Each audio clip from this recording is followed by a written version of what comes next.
Hello everyone. Today I will continue my listening fiction and will do the next schedule for my study.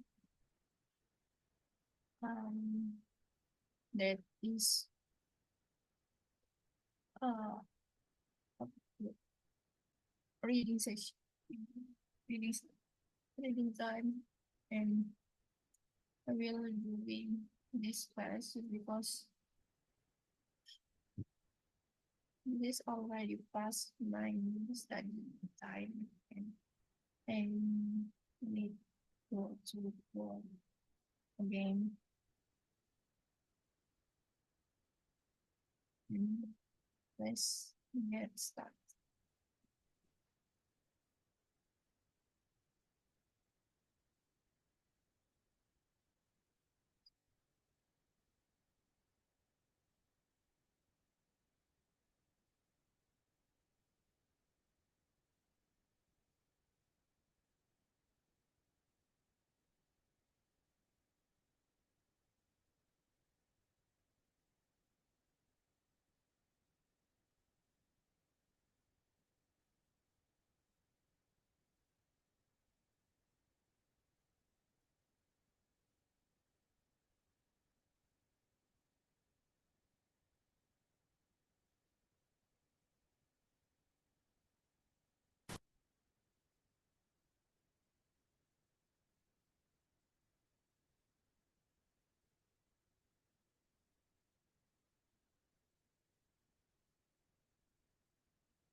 My own house. I had just driven home about midnight in the dead of Montreal winter. I'd been visiting my friend Jeff across town, and thermometer on the front porch read minus 40 degrees. No bother asking if that's Celsius or Fahrenheit.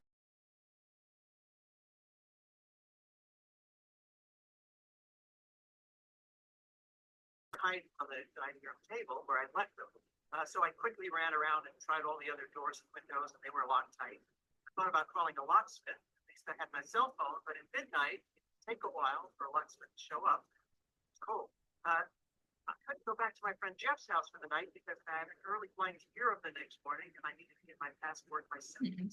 So desperate and freezing cold, I found a large rock.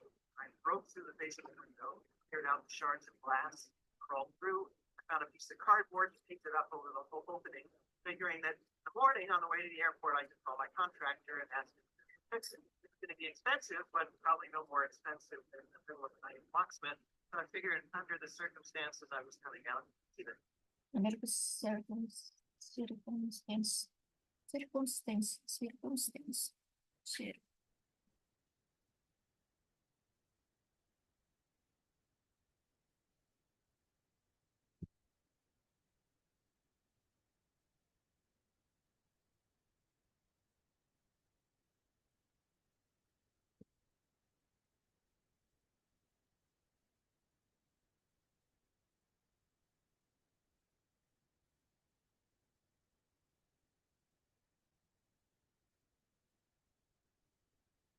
Now, I'm a neuroscientist Circumstance. by training, and I know a little bit about how the brain performs under stress. It releases cortisol, that raises your heart rate, it modulates adrenaline levels, and it clouds your thinking.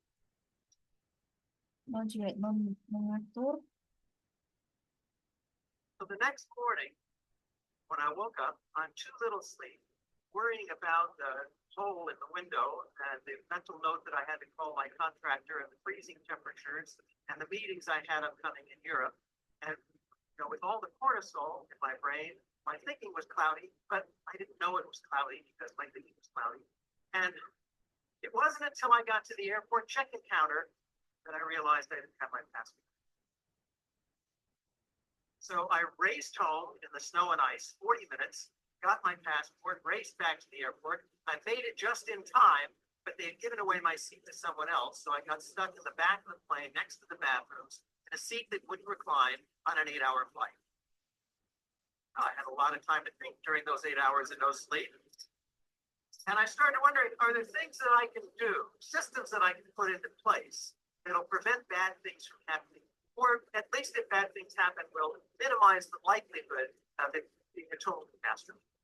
I started thinking about that, but my thoughts didn't crystallize until about a month later. I was having dinner with my colleague, Danny Kahneman, the Nobel Prize winner, and I somewhat embarrassedly told him about having broken my window and forgot my passport. Danny shared with me that he'd been practicing something called prospective hindsight. Jadi kalau nggak salah nangkep dia ketemu sama dengan salah satu pemegang pemegang Nobel, dan kalau nggak salah teman dia itu cerita tentang bagaimana bodohnya dia ketika dia memecahkan si kaca kaca jendelanya.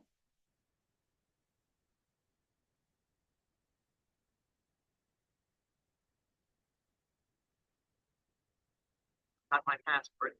Danny shared with me that he'd been practicing something called prospective hindsight. Prospective hindsight. Yes.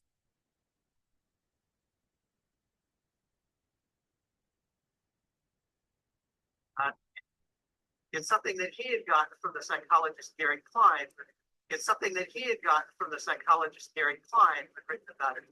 Told him about having broken my window and forgot my passport. Danny shared with me that he'd been practicing something called prospective hindsight. It's something that he had gotten from the psychologist Gary Klein. Something that he gotten from psychologists. Gotten ketiga. Something that he gotten.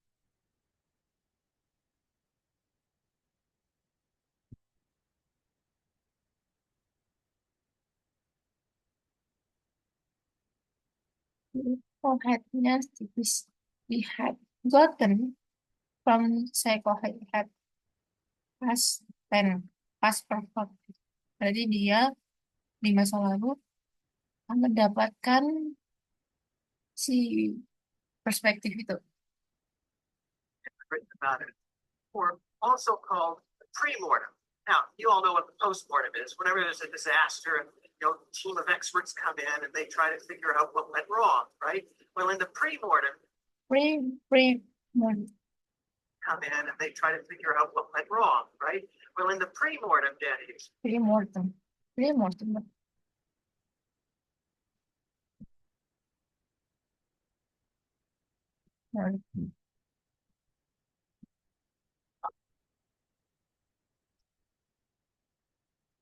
Sebelum kemudian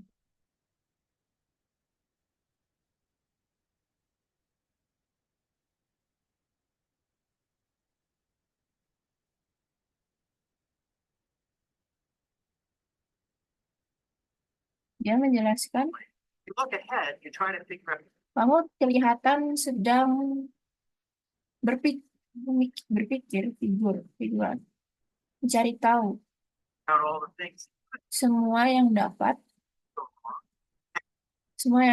berjalan buruk, and then you try to figure out what to prevent those. dan kamu berpikir apa yang bisa kamu lakukan untuk mencegah hal tersebut terjadi Happening or to minimize damage. atau meminimalisir dampak yang terjadi.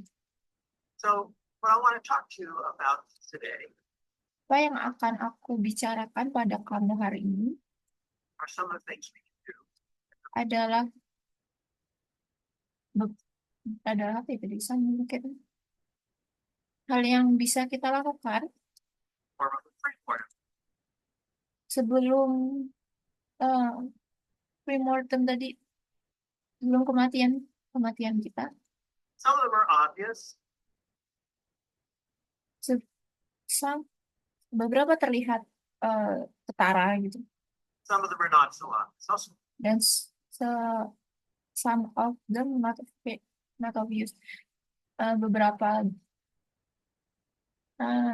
di antaranya tuh enggak terlihat jelas itu. Start with the obvious. Around the home, not so obvious. I'll start with the obvious. Jadi kita mulai dari yang terlihat jelas.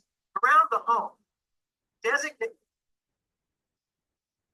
Around the home. Oh, around the home. Sekitar rumah. A place for things that are not obvious. Around the home, designate a place for things that are easily lost. Desain untuk sesuatu yang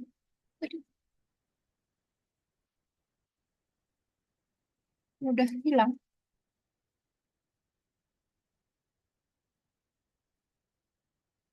Not so obvious. I'll start with the obvious one. Around the home, designate a place. Designate.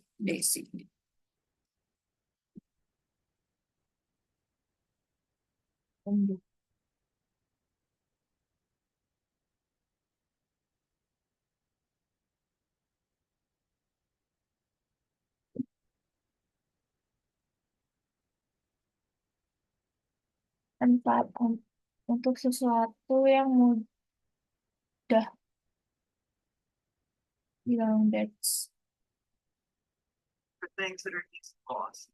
Now, this sounds like common sense, and it is, but there's a lot of science to back this up.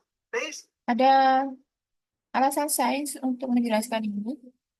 On the way our spatial memory works.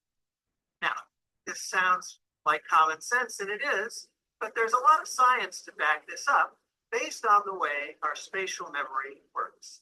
There's a Berdasarkan memori spesial yang bekerja. Structure in the brain called the hippocampus. Struktur yang ada di otak yang dipanggil hipotalamus. Campus that evolved over tens of thousands. Based on the way our spatial memory works. There's a structure in the brain called the hippocampus that evolved over tens of spatial memory. There's a structure in the brain called the hippocampus that evolved over tens of thousands of years. Keep track of the locations. Keep track apa ya bahasa Indonesia? Untuk menjaga kita tetap dalam jalur sesuatu yang penting. Where the well is, where fish is found. That's stand.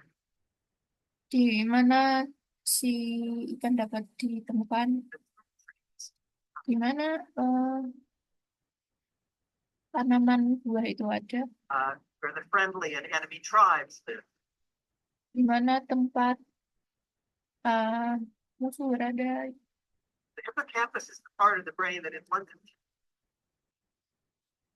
The hippocampus adalah tempat di mana semua tetap berjalan sesuai. The friendly and enemy tribes live. The hippocampus is the part of the brain that is one to taxi cab drivers. London taxi cab. Hippocampus itu di mana tempat seorang taksi driver di London menjadi besar. It's the part of the brain that allows squirrels to find them. Itu adalah bagian di mana tupai dapat menemukan their nuts. And if you're wondering, menemukan kacang mereka. Somebody actually did the experiment where they cut off. Seseorang melakukan percobaan di mana dia memotong off the olfactory sense of the squirrel. Olfactory sense di tupai tersebut. And they could still find their nuts. They weren't using. Dan mereka masih bisa menemukan nuts.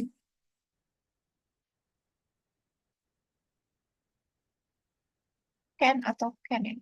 actually did the experiment where they cut off the olfactory sense of the squirrels, Olfactory sense. and they could still find their nuts. They weren't using smell, they were using empathy. Oh, jadi dipotong. Mereka menggunakan hippocampus ketimbang mereka menggunakan penciuman mereka.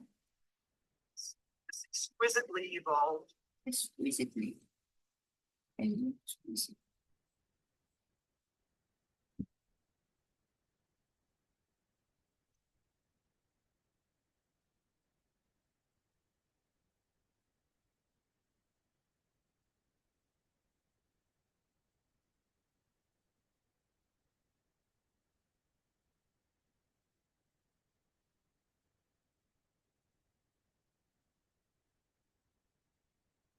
Sudah involve mekanisme untuk mechanism menemukan. in the brain for finding things. But it's really good for things that don't move around much. Not Ini berguna sekali untuk sesuatu yang tidak bergerak, artinya stay di tempat gitu. not so good for things that move around. So, but it's really good for things that don't move around much, not so good for things that move around.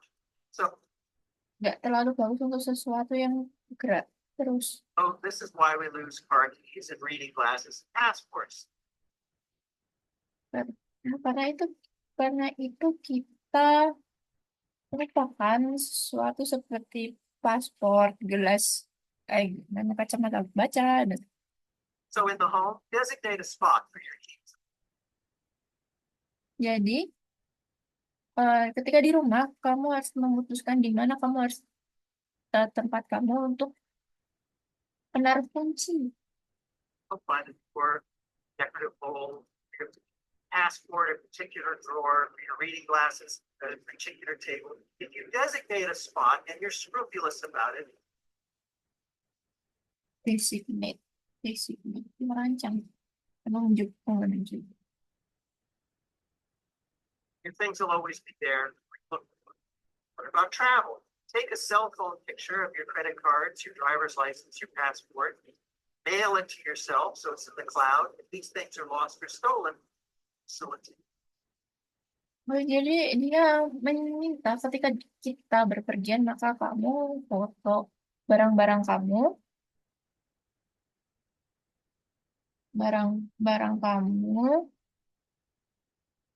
dan dikirim ke diri kita sendiri di email, di cloud, disimpan di cloud dan sebagainya. Now, this is rather obvious. Remember, when you're under stress, the brain releases cortisol. Ingat, kalau kita dalam stres, tubuh kita mengeluarkan kortisol. So it's toxic and it Kortisol itu toksik causes cloudy thinking. dan memicu cloudy thinking, pikiran yang berkabut. Part of the practice of boredom is to recognize that under stress, you're not going to be at your best. And you should. Sehingga kamu harus memahami bahwa ketika kamu dalam stres, kamu tuh tidak akan menjadi yang versi terbaik dari diri kamu. And Sistem. is to recognize that under stress, you're not going to be at your best. And you should put systems in place. Dan kamu harus menempatkan sistem di tempatnya. And there's perhaps no more stressful a situation than when you're confronted with a medical decision. And it's Nggak ada yang lebih memusingkan ketika kamu harus bertemu ketika yang paling pusing, paling stressful itu adalah ketika kita bertemu dengan suatu kondisi kondisi medis. some point, all of us are going to be in that position where we have to make a very important decision about the future of our medical care or them. Nah, yang kayak gitu kayak gimana ya? yang paling sulit ketika kita harus memutuskan untuk kayak medical condition gitu, medical condition untuk kita sendiri kind of a loved one. atau seseorang yang kita cintai gitu. So I want to talk about that, and I'm going to talk about a very particular medical condition, but this stands as a proxy for all kinds of medical decision making, and indeed for financial decision making and social decision making. Aduh, kalau A very particular medical condition, but this stands as a proxy. dia nggak akan bicara tentang medical condition, tapi ini stands berdiri sebagai proxy.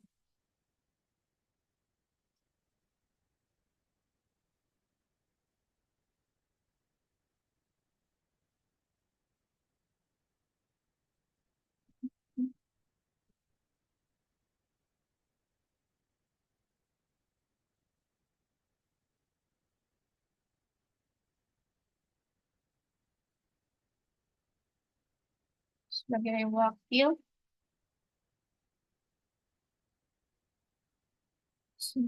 dari semua medical condition semua.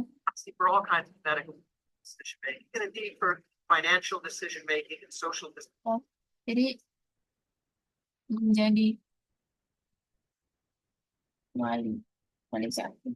Seorang yang bertanggung jawab untuk memikirkan kesehatan medical condition, kondisi medis, kondisi sosial, kondisi ekonomi gitu. Making any kind of decision you have to make that would benefit from Semua decision yang kamu akan lakukan harus memberikan manfaat gitu. a rational assessment of facts. Gitu. Atau rasional. Suppose you go to your doctor and the doctor says, I just got your lab work back. Your cholesterol is a little high. Now, you all know that. Dokter datang padamu dengan apa ya, catatan medis, macam catatan medis. Di mana kolesterol levelmu tuh tinggi.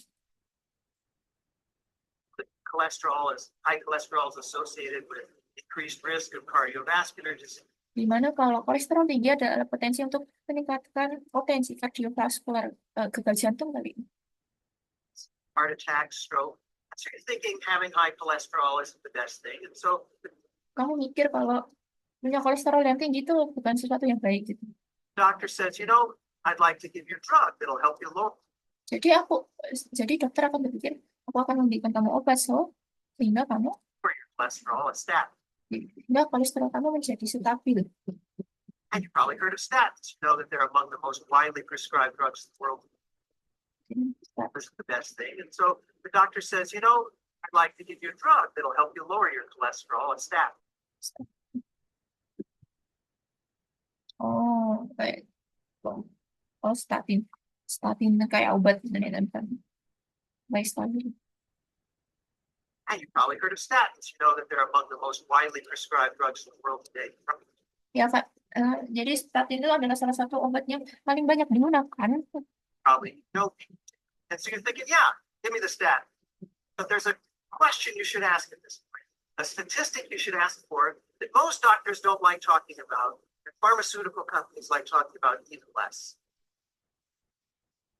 Oh, enggak. Kayaknya ini pada bagian ini dijelaskan bahwa dokter itu nggak mau membicarakan bagaimana industri farmasi itu awet gitulah, berjalan lama gitu. Statistic you should ask for that most doctors don't like talking about, and pharmaceutical companies like talking about even less. Most doctors don't like talking about, pharmaceutical companies like talking about less. For the number needed to treat. Now, what is this NMT? It's the number of people that need to take a drug or undergo a surgery or any medical procedure for one person is helped. For one person is helped. The need to take a drug or undergo a surgery or any medical procedure for one person is helped.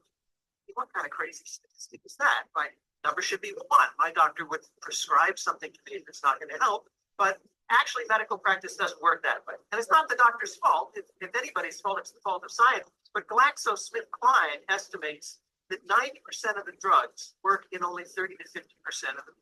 So the number needed to treat Jadi, obat 90% obat itu hanya bekerja pada 30 sampai 50% orang. most widely prescribed statin Ada mostly nggak paham bagian dari farmasi tadi. Kita ulangi deh, farmasi. figured out the underlying mechanisms well enough, but GlaxoSmithKline, that most doctors don't like talking about, pharmaceutical companies like talking about even less. Even dasarnya even lebih sedikit. Lebih sedikit. For the number needed to treat. Ini for the number. Ini untuk number. Ini untuk nomor yang harus dirawat sebelum. Now, what is this NMT? It's the number of people that need to treat. Adalah angka orang yang harus minum obat Take a drug or undergo a surgery atau dalam proses surgery operasi atau apa medical procedure yang lain during a medical procedure for one person is healthy. sebelum satu orang tertolong. What kind of crazy is that? Jadi kamu pikir angka statistik gila macam apa itu? Right. Number should be one. My doctor would The number should be one. Nomornya harus satu gitu. prescribe something if it's not going to help. But Apa dokter itu meresepkan obat yang tidak akan membantuku. actually, medical practice doesn't work that way. Sebenarnya sesungguhnya bidang medis tidak bekerja seperti itu dan itu bukan salah dokternya. Doctor's fault. Anybody's fault. It's fault. Jika dapat seseorang dapat disalahkan itu adalah salah saintis seperti aku yang tidak bisa Scientists like we haven't figured out kita tidak bisa menemukan underlying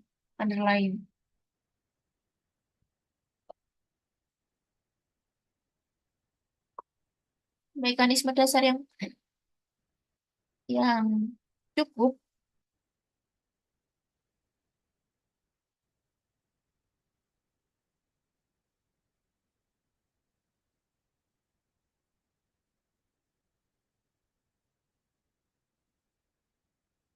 the underlying mechanisms well enough, but GlaxoSmithKline estimates that 90% of the drugs work in only 30 to 50% of them. So the number needed to treat for the most widely prescribed statin, what do you suppose it is? This is according to research by research practitioners Jerome Fruitman and Pamela Hartsman, independently confirmed by Bloomberg.com. I ran through the numbers myself. 300 people have to prevent it. Now, you're probably thinking, well, okay, 1 in 300 chance of lowering my cholesterol. Why not, doc? Give me the prescription anyway. Jadi kenapa 1 dari 300 orang, kenapa satunya nggak jadi aku doang gitu? Kenapa tidak? But you should ask at this point for another statistic, and that is, tell me about the side effect. Dan kamu harus mempertanyakan angka tersebut pada statistik lain.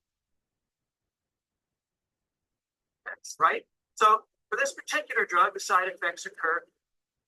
Untuk obat yang ini,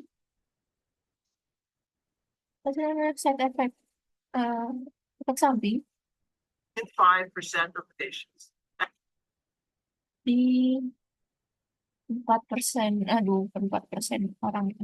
Drug side effects occur in 5% of patients.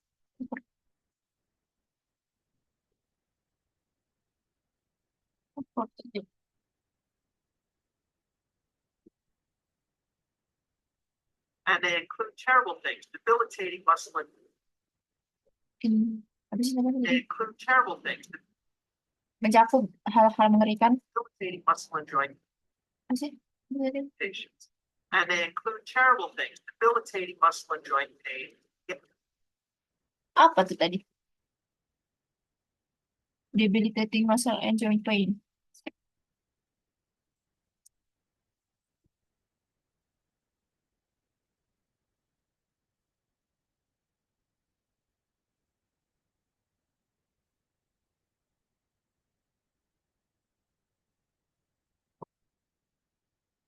Debilitating muscle, debilitating nyeri otot.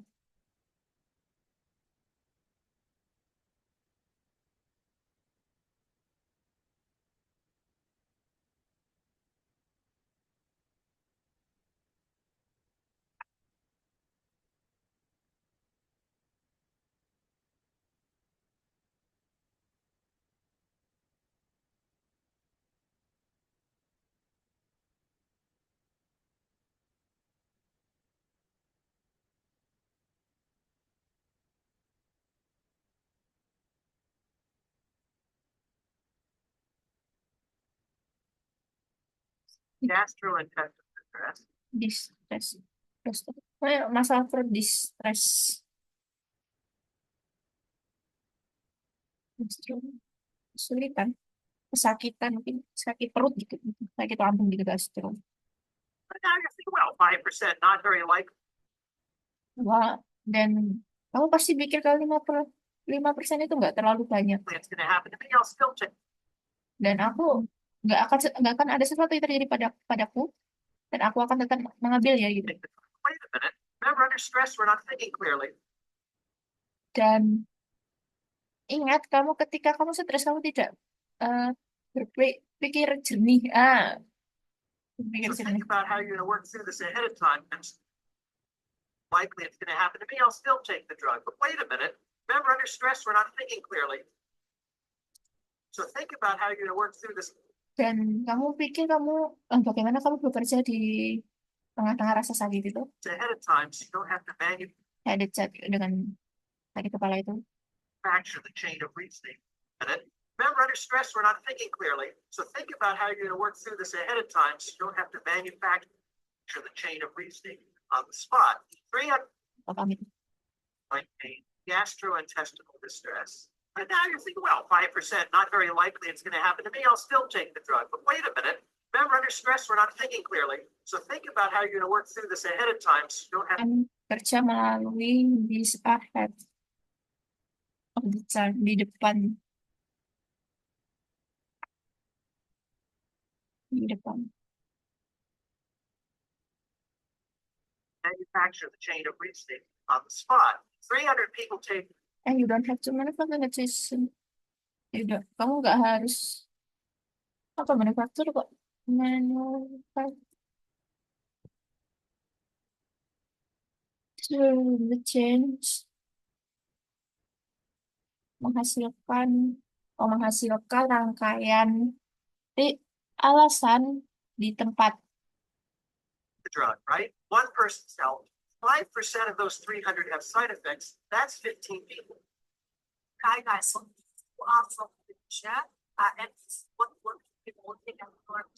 you're 15 times more likely to be harmed by the drug than you are to be helped by.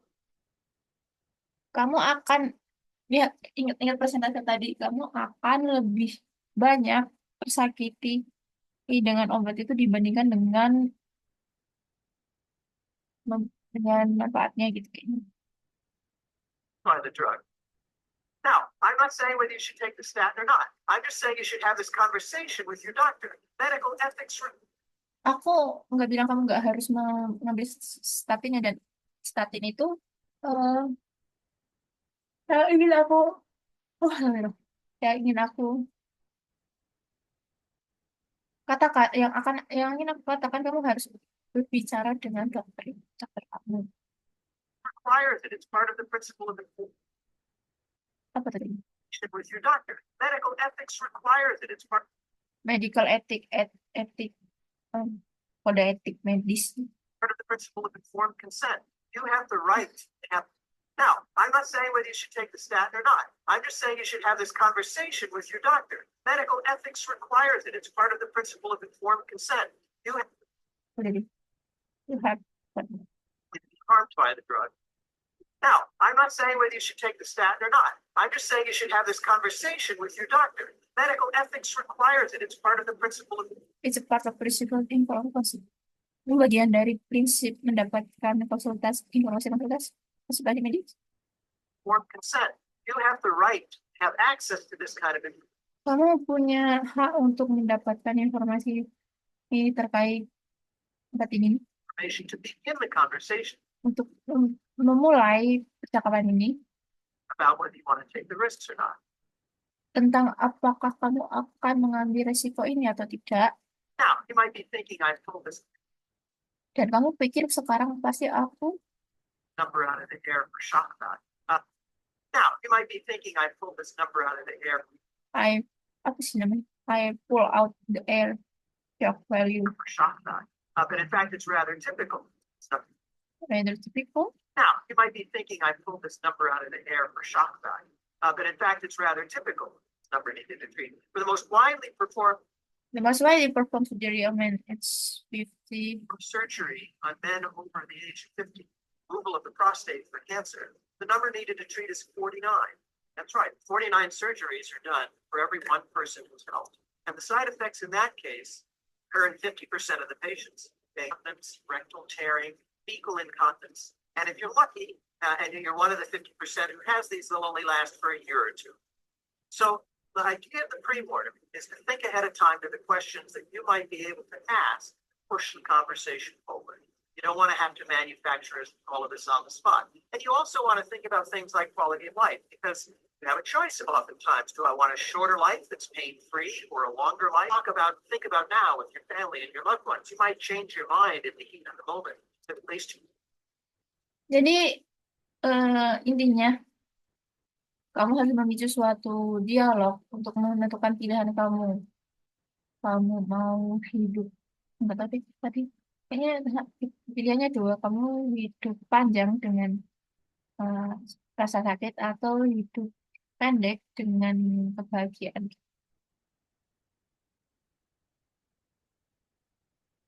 Dan itu diskusi yang harus dilakukan dengan keluarga kamu gitu. practice this kind of thinking. Remember, our brain under stress releases cortisol. And one of the things that happens at that moment is a whole bunch of systems shut down. There's an Ingat, ketika kita di bawah stres, kita merilis banyak hormon kortisol. Nah, sehingga dalam sistem tubuh ini banyak sistem tubuh itu yang mati. evolutionary reason for this face-to-face. Dan evolusi, alasan revolusi ini secara tatap muka tadi, Predator, you don't need your digestive system or your libido or your immune system, because if your body is expending metabolism on those things and you don't react quickly, you might become the lion's lunch. nah, kenapa alasan hal ini terjadi? Karena ketika kita berada dalam kondisi bahaya lah, kayak di dimangsa predator, kita mematikan beberapa sistem tubuh yang tidak dibutuhkan seperti metabolisme dan sebagainya. And none of those things matter. Karena mereka nggak begitu penting di saat-saat genting tersebut. And unfortunately, one of the things that goes out the window during those times of stress is rational, logical thinking. Salah satu yang dimatikan adalah pemikiran rasional dan berpikir logis gitu. Colleagues shown. So we need to train ourselves to think ahead. Dan sehingga kita butuh untuk melatih diri kita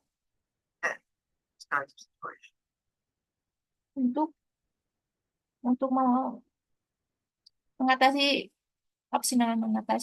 kondisi seperti ini. I think the important point here is recognizing that all of us are flawed. We all are going to fail now and then. The idea is to think ahead, recognizing that all of us are flawed. Wow. Tidak lancar.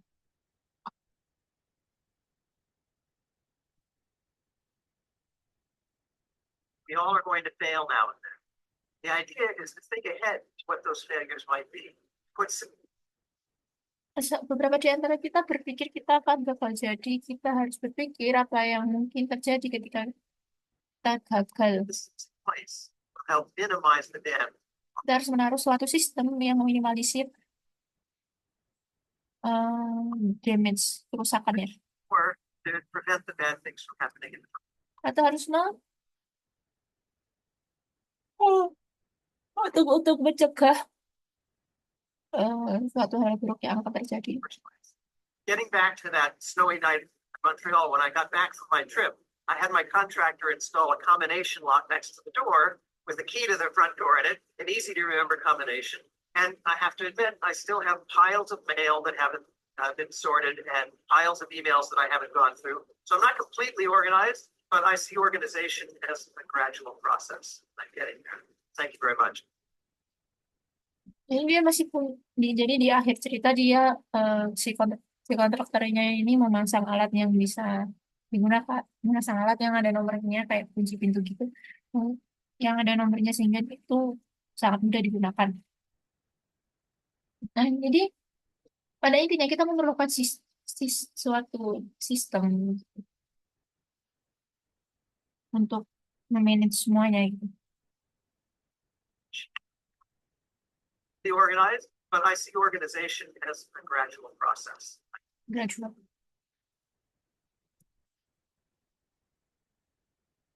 Oh, jadi dia belum mengorganisir semuanya, tapi eh, melihat suatu organization, maksudnya pengorganisasian itu sebagai proses yang bertahap gitu.